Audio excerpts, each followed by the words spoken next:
ladies and gentlemen. It's Ukrainian talk show on Pod TV. My name is Sasha Star, and I have guests today, Dr. Jonathan Lockwood. Welcome to the show, Jonathan. Thank you, Sasha. Glad to be here. Always great to have you. And Ivan Kucherenko from Kyiv, Ukraine. Welcome to the show, Ivan. Hello to everyone. Nice to be here as well. Yeah. Ivan, the question number one, do you have a video for us today? Yes, of course, we can watch it right now. Sure. Yeah, let's start it with video. The war between Russia and the West is rising. Swedish Civil Defense Minister Carl-Oskar Bolin recently openly stated that there could be a war in Sweden. His message was reinforced by the military commander-in-chief, who said all Swedes should prepare mentally for the possibility. Now, there was a backlash in the country as the statements were followed by ominous TikTok videos that told viewers war is coming. Some accuse the government of unnecessarily fueling panic, but the Swedish leadership is not alone with their assessment. Also, Dutch Admiral Rob Bauer, chief of the NATO Military Committee, has warned that the West should prepare for an all-out war with Russia. The British Chief of Staff General Sanders said citizens should prepare and called to almost double the size of the army. And German Defense Minister Boris Pistorius said that the Russian attack might happen in the next 5 to 8 years. These statements came as NATO is preparing to launch Steadfast Defender 2024, the largest training exercise conducted in decades by all 31 member states in Sweden, which will run from February through May and will involve some 90,000 troops. All this coincided with the German government paper titled Alliance Defense 2025, which German tabloid Bild apparently had access to. Now, before we go into detail, we have to stress that this is a purely speculative paper. Not just speculative, but it plays out a very unlikely scenario. Anyway, here's the short form. In February 2024, Russia begins a new wave of mobilization, recruiting around 200,000 new personnel. This massive force helps Russia gain substantial successes on the ground in Ukraine. In July, Russia then begins cyber attacks and other forms of hybrid warfare on multiple countries in Europe, while spreading propaganda meant to victimize and incite Russian-speaking minorities in the Baltics, leading also to violent escalations. This newly created political crisis would be used to justify the deployment of at least 50,000 Russian troops in Belarus and Western Russia. Now, of course, this alarms media and politics in the rest of Europe, a sentiment which is utilized by Russia again to spread propaganda of an impending NATO attack, justifying the continuation of troop buildup in Belarus and Kaliningrad, a Russian enclave by the Baltic Sea. With all personnel and equipment prepared, the paper suggests Russia would wait until the US election to begin the second phase of its plan. Anticipating a victory by Donald Trump, causing chaos for a short while in the USA, Moscow provoked some kind of artificial border conflicts in the region at the end of 2024 to eventually repeat the 2022 invasion on NATO soil. The first objective would be to capture the so-called Suwalki Gap, which is an around 65-kilometer wide gap on the borders between Kaliningrad, Belarus, Lithuania and Poland, and the only land route that connects the Baltic states with the rest of Europe. By March 2025, under this scenario, Russia has 2 entire tank divisions, a mechanized infantry division, and a deployable division headquarters deployed outside of NATO borders with over 70,000 troops in Belarus alone. In consequence, NATO would have no other option but to approve measures for credible deterrence. On what the paper calls Day X, NATO orders the transfer of 300,000 troops to the area. 30 days later is where the scenario ends, without making any assumption as to the further outcome of this conflict. Now, like everything, just because it's not extremely likely to happen exactly like this, the ground notion is not impossible. The purpose a scenario like that serves, more than predicting the actual future, is to pose the question, let's assume if something like that really happens, are we ready? And then one can take any simple topic, like let's say ammunition, and one would have to admit, most NATO allies have significantly depleted their already small conventional military stockpiles and capabilities by donating their equipment and ammunition to Ukraine, and the industrial base is unfit to quickly replenish any of what was given out in the past years. To give an example, according to the Estonian Ministry of Defense, European countries would have to increase their production capacity by 140% just to meet Ukraine's minimum demands, not even their own. This is the direct outcome of a decades-long underinvestment in defense. 20 out of 31 allies failed to meet the so-called Defense Investment Pledge, which defines at least 2% spending of the GDP for defense, limiting the budget to 79 billion in 2023. The total deficit since 2014 amounts to more than 920 billion. Of course, one of the deciding factors for whether Russia would dare to, or is even in possession of the military capacity to enter a conflict with NATO, rests largely on the outcome of the war in Ukraine. If Russia wins, then the geostrategic borders shift radically. The Institute for the Study of War published a map showing the potential reach of Russian air defense should Moscow succeed in Ukraine. Let's also not forget that Russia has already deployed nuclear weapons to Belarus and is arming the country with ballistic missile systems such as the Iskander. Of course, events like what's happening in the Middle East or the Taiwan-China conflict are also never to be underestimated in their influence. It's a lot to digest, yes, and a lot to mull over. But if the war in Ukraine has shown us something for certain, it's that sometimes, sadly, you get attacked, and everything you have ever known can suddenly be at stake. What do you think? Should Europe prepare more for an attack by Russia, or is it an unlikely scenario? Let us know in the comments. Thanks for watching Talking Tactics. Hit like and subscribe, and see you next week. Very, very Good. thoughtful presentation. Yeah, yeah, well done, well done. Yeah, indeed. And sometimes you're torn apart between the fact is that within several months now, Russians cannot take over Avdiivka. And here we are talking about attacking NATO countries. However, if Russians are convinced that their stockpile of weapons is being depleted and they cannot really do much about Russian aggression, especially that somehow Ukrainian conflict will be resolved one way or another, then Russia, of course, can implement this plan. But what to do with Ukraine? That's the main question. Ivan, what are your thoughts on that? The main idea is that until Ukraine is struggling Russia, they have no possibility to open the second front.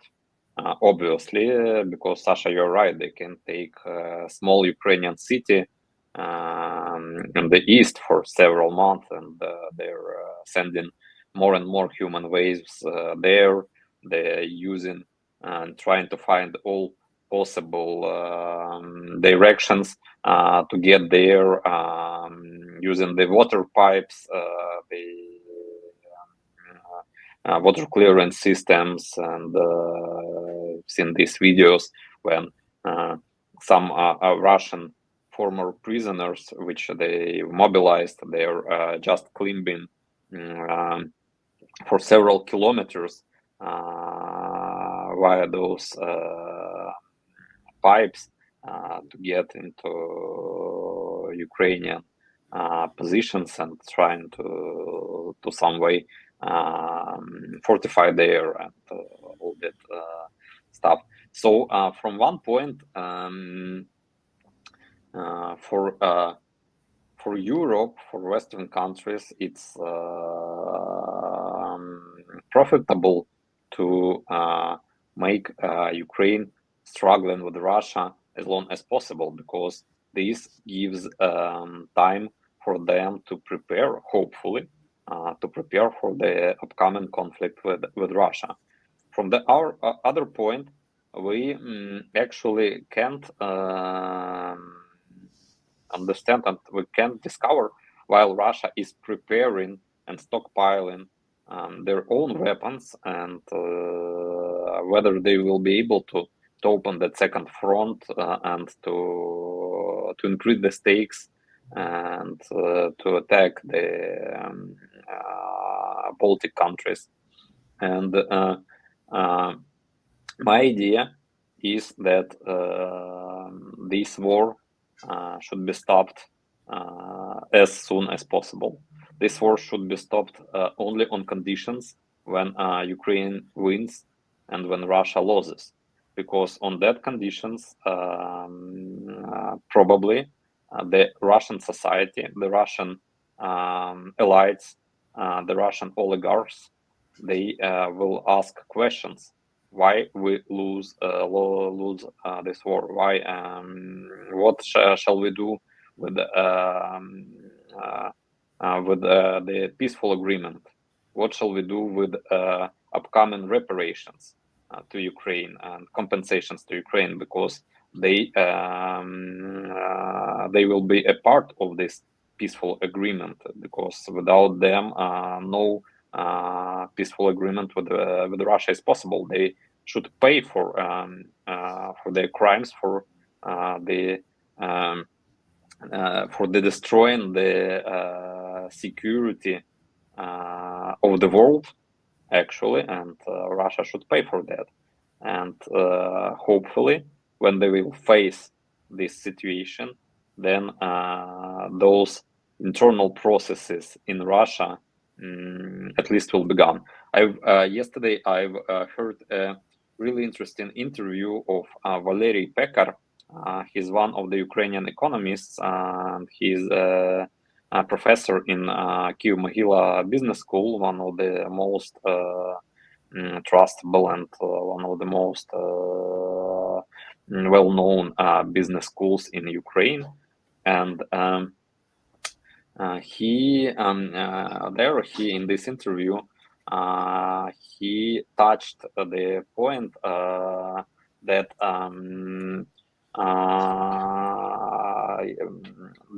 comparing to the Nazi Germany losing the Second World War, they had actually to at least to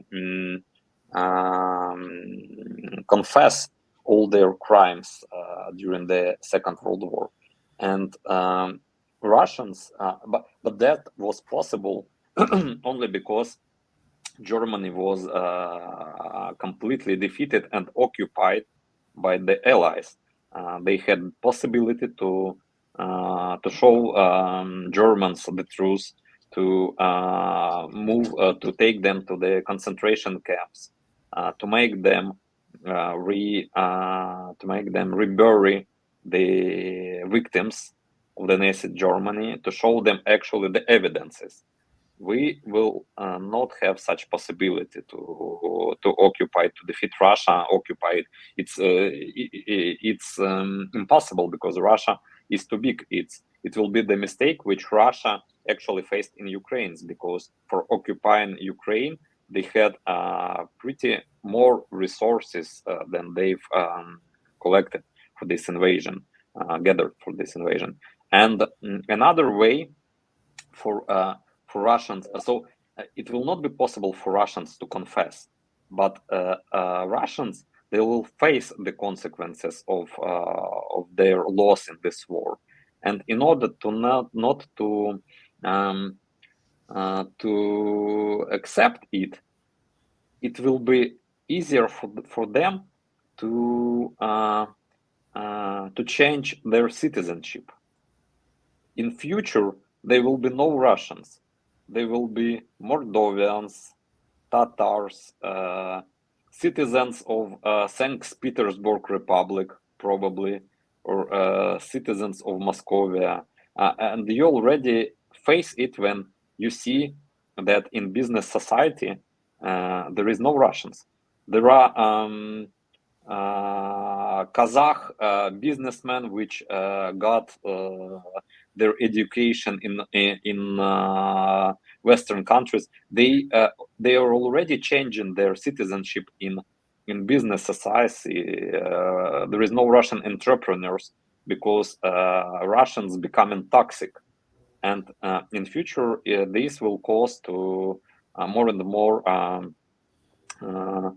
new countries, new republics to appear on that territory, which is now Russian Federation, because it will be not profitable for them to stay and name themselves as Russian. Russians will be condemned as a nation. Like now is not it's not popular to say that you're a former citizen of Soviet Union, or like Germans, they're not saying that they are citizens of the Third Reich. But when the Third Reich was ruling in the Europe, it was okay. It was they were proud to say that they are citizens of the empire of the Third Reich. Now Germans are not so keen on that. claiming it. Yeah. So that's what is coming, and as soon as Ukraine will win this war, the sooner this future will become. And in this future, it will be no business for Russia to start invasion to Europe to destabilize the situation in the Middle East, to invade, to interfere into the elections in the United States, and do all that actually hybrid sorts of attack on the Western world they're doing right now. And I hope that the Western countries at least will understand it, and there will be no discussions whether whether give or not to give to Ukraine F-16s, or whether give or not to give to Ukraine Apache helicopters, or Taurus missiles, or Tomahawks, probably. If United States are not doesn't want to confront Russia directly, then the only way is to give Ukraine as much weapons as possible for Ukraine to win this war as quickly as possible. And this is a solution. And then let's see what will appear on the territory of Russia, and how they will confront the consequences of their loss. Jonathan, I have a question to you with your expertise and knowledge of world history of war. Don't you think that this is the strangest war of all times? Because if you take... it's up there, okay? It's up there as far as a really strange war. But here's the interesting part.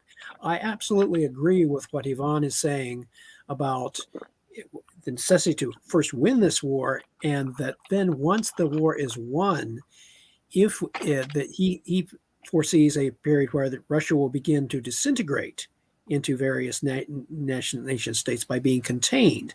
That was the original premise of the Cold War containment strategy that George Kennan formulated back in 1947. That if we contained the Soviet Union long enough, that it would eventually buckle under the stresses of its own internal contradictions. But Ivan also called to mind for me basically what Viktor Mikhailov decades ago said about the importance of Russia owning the entire former Soviet nuclear arsenal.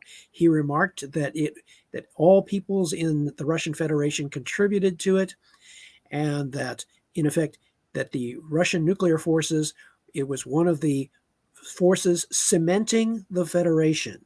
It basically provided a rallying point, in his view, for Russia to assert itself as a great power.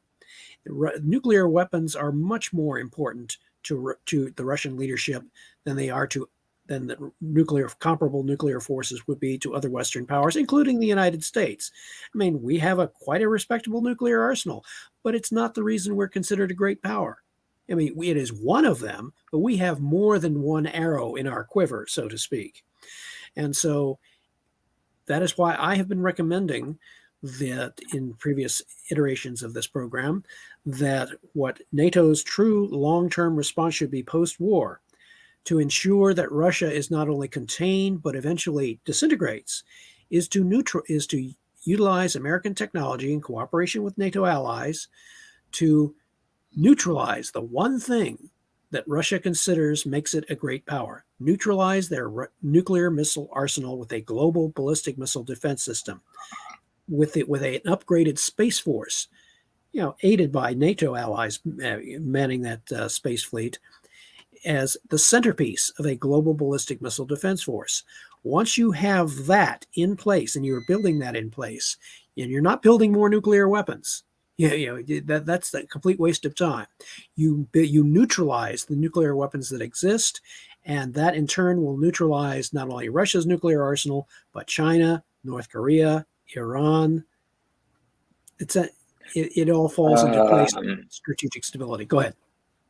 I might disagree, a little bit disagree with you, Jonathan, because this is a long time strategic development plan. You can't build such a defense system in a year, or probably in a 2 years. It's a plan for a decade, and the disintegration of Russia as an empire probably can be achieved within a couple years. And disintegration of Russia as an empire will be also the disintegration of the nuclear arsenal, because there is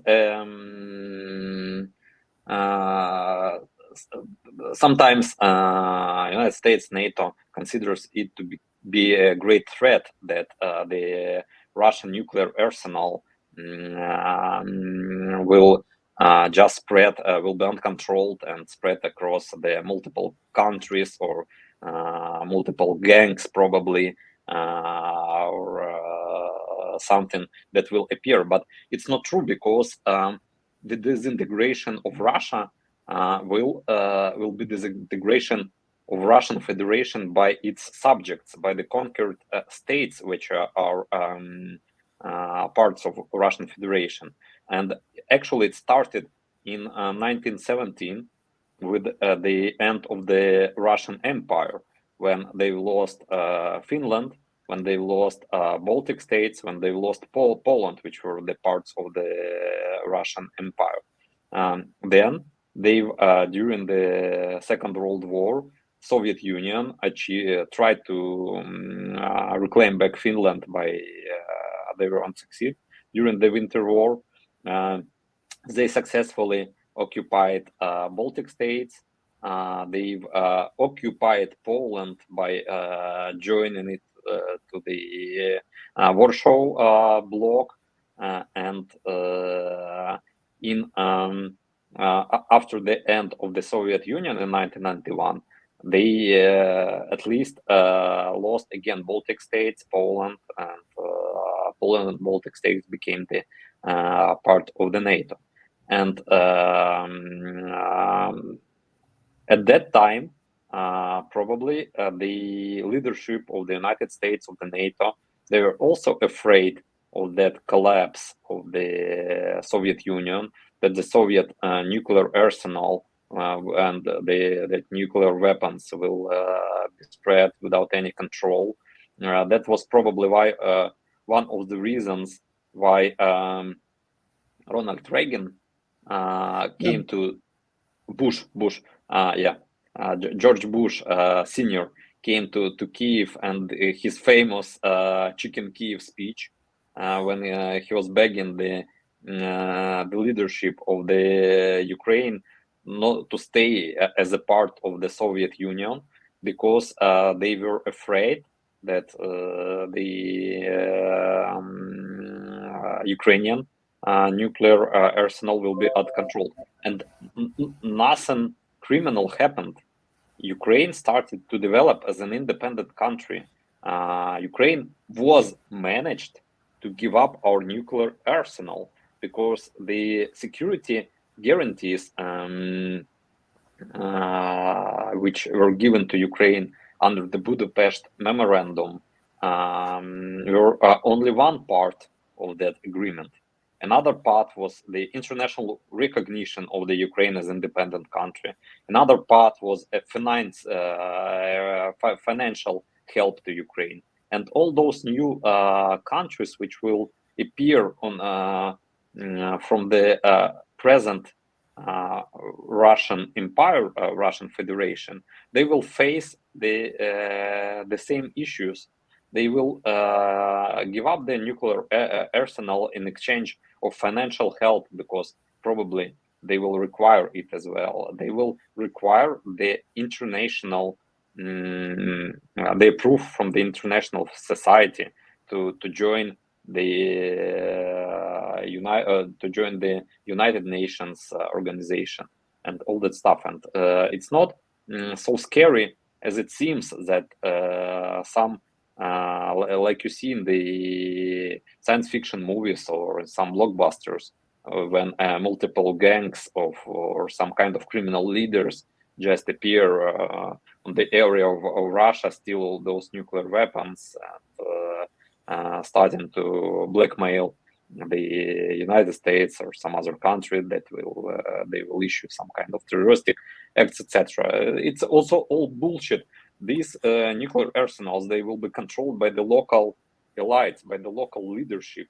and it will be just a case of negotiations between the Western countries and local leadership about the conditions on which they will just give their nuclear arsenals as well. And another way to we should consider that the power of Russia is and actually their possibility to continue this war is based on the oil. The oil prices, the possibility to trade oil with China, with India, with Brazil, which actually started to purchase Russian oil, is the source of all their incomes. But there is no oil rigs in Moscow. There is no oil rigs in St. Petersburg. There is no oil rigs in Voronezh or other so-called core Russian cities.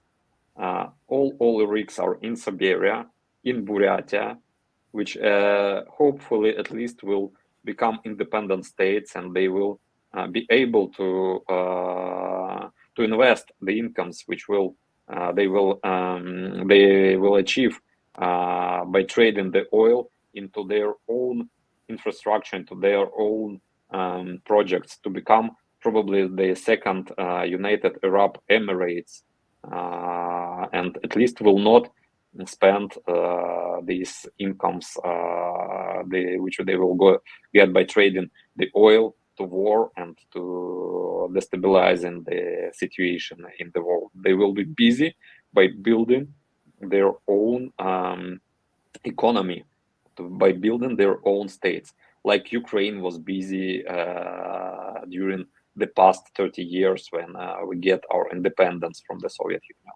That's my main idea. So stop afraid of collapse of Russia. It's imminent.